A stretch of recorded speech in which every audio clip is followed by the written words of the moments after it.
Skupština Crne Gore nastavila je jutros u 11 časova zasjedanje o predlogu zakona o istopolnim zajednicama. A evo šta naši građani misle o tome. Pa što se tiče istopolnih zajednica, mislim da ova populacija ima sva prava kao i svi ostali građani u Crnoj Gori.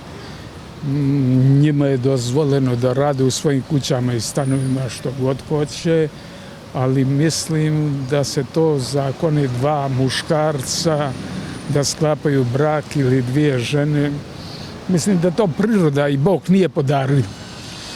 Danas će se u Skupštini sigurno kod toga vijećati dosta i nije prvi put da je predlog ovoga zakona ušao u Skupštinu i treba definitivno da pratimo trendove koji Crna Gora prati već uveliko i makar oni bili loši. Što se tiče konkretno ovoga predloga, jasno mišljenje da svako ko osjeća emociju prema bilo kome, da to ne smije da bude ilegalno, da treba da ljubav ako postoji, da ne smije zakon da se miješa u tome. Čak i ako pričamo o različitim polovima, smatram da politici i zakonu nije mjesto u ljubavi, ni u kojoj formi, bilo to istopolna ili bilo koja druga vrsta ljubavi ili braka.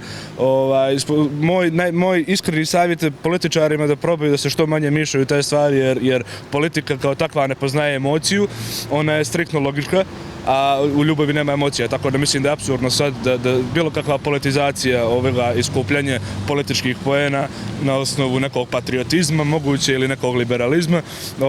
Ovo je tema koja treba da interesuje samo ljude koji su direktno pogođeni time, ne nikoga više. To je moj stav.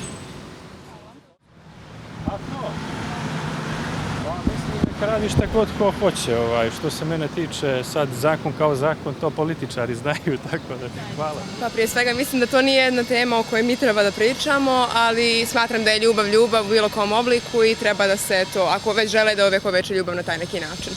Hvala. A šta vi mislite? Isto, slažem se.